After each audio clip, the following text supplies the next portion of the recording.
کہ 3 طلاقیں آپ کا حق ہے جو آپ نے دینی ہے، جو طریقہ بتایا گیا کہ پاکی کی حالت میں جب عورت پاک ہو جائے، غسل کر لے اور آپ نے ان کے ساتھ ہم بستری نہیں کی ہوئی تو آپ 1 طلاق دیں گے، اور پھر آپ ویٹ کریں گے، اور پھر اس ویٹ کے بعد اگر وہ معاملات نہیں بہتر ہوتے دین آپ پھر دوسرا حق اختیار کریں گے، پھر دین احتیاط کرتے ہوئے تیسرا حق، اور تیسرے کی بعد پھر آپ کی واپسی نہیں ہے، قرآن نے اس کو کہا ہے۔ حلالے کے ساتھ بھی نہیں، حق مہر کے علاوہ بھی ہوتا ہے، حق مہر کے علاوہ بھی ہوتا ہے۔ تو شرط اگر آپ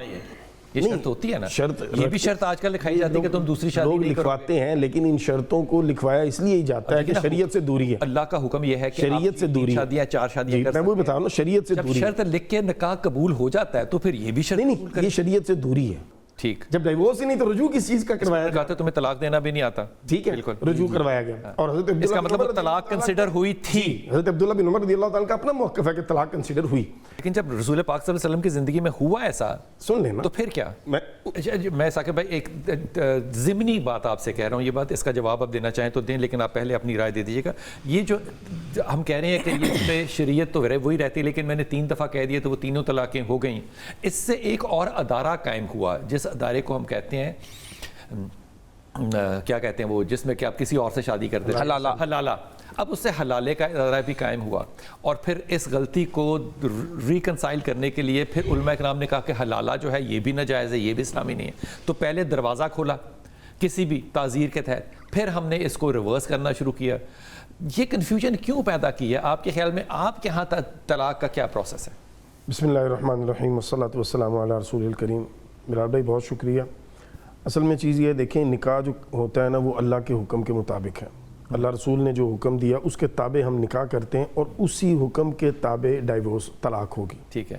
یہ شرعی معاملہ ہے۔ ٹھیک، اس کو ہم اپنے کلچر، لیکن طریقے الگ الگ ہیں، میں عرض کرتا ہوں، اس میں ہم اپنی کلچر، ہم اپنی چیزیں ثقافت کے نام پہ یا قانون کے نام پہ جو بھی لانا چاہیں وہ اس امبریلا کے نیچے ہی لائیں گے، ادروائز وہ قابل قبول نہیں ہوگی۔ ٹھیک ہے، اب اللہ رسول کے حکم کے مطابق جب انسان نکاح کر لیتا ہے تو پھر رسول رحمت صلی اللہ علیہ وسلم نے جو طلاق کا طریقہ ارشاد فرمایا وہ وہی ہے جو حضرت نے ارشاد فرمایا کہ 3 طلاقیں آپ کا حق ہے جو آپ نے دینی ہے، جو طریقہ بتایا گیا کہ پاکی کی حالت میں جب عورت پاک ہو جائے، غسل کر لے اور آپ نے ان کے ساتھ ہم بستری نہیں کی ہوئی تو آپ 1 طلاق دیں گے، اور پھر آپ ویٹ کریں گے، اور پھر اس ویٹ کے بعد اگر وہ معاملات نہیں بہتر ہوتے دین آپ پھر دوسرا حق اختیار کریں گے، پھر دین احتیاط کرتے ہوئے تیسرا حق، اور تیسرے کی بعد پھر آپ کی واپسی نہیں ہے، قرآن نے اس کو کہا ہے۔ حلالے کے ساتھ بھی نہیں، سن لیں نا، قرآن نے کہا کہ پھر وہ عورت جو ہے فَإِن طَلَّقَهَا فَلَا تَحِلُّ لَهُ مِن بَعْدُ حَتَّى تَنكِحَ زَوْجًا غَيْرَهُ، وہ نکاح کرے گی، شادی کرے گی باقاعدہ، اور اس شادی کے بعد اگر اللہ نہ کرے ان کی وہاں پہ شادی جو ہے وہ پھر کسی وجہ سے خراب ہوتی ہے اور ڈائیورس ہوتی ہے، دین اگر وہ چاہے تو پھر کنسیڈر ہو سکتا ہے پہلے شوہر کے بعد دوبارہ شادی کا۔ یہ شادی ہے،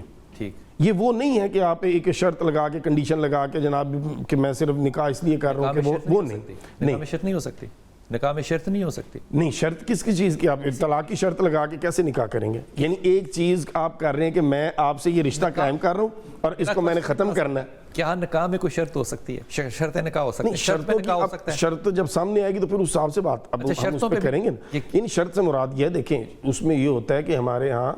شرط کے نام پہ بعض دفعہ ایسی چیز ہوتی ہے جو بچی کی سیکیورٹی کے لیے کی جا رہی ہوتی ہے، یعنی اگر آپ بچے کو طلاق دیتے ہیں جی تو طلاق دیتے ہوئے آپ بچی کو اگر یہ ساتھ اس کے اگر طلاق دیں گے تو یہ دیں گے، اس کو حق مہر دیں گے یا جو بھی اس کا، وہ حق مہر کے علاوہ بھی ہوتا ہے، حق مہر کے علاوہ بھی ہوتا ہے۔ تو شرط اگر آپ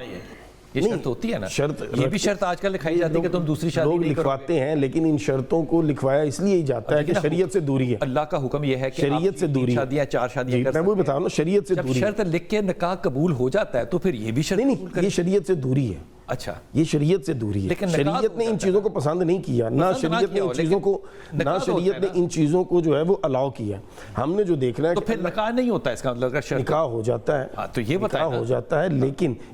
ناپسندیدہ چیزیں ہیں۔ ٹھیک ہے، اب آئیے اس طرف، طلاق دینے کا حق دیا گیا مرد کو اور طریقہ بتا دیا گیا۔ اب کوئی بندہ اس طریقے کی مخالفت کرتا ہے جی، اس نے ڈبل گناہ کیا یا سنگل گناہ کیا؟ ڈبل گناہ کیا نا۔ اب ڈبل گناہ کے بعد اس کو پنش ملنا چاہیے کہ اس کو انعام ملنا گو تھرو دے دینا چاہیے، پنشمنٹ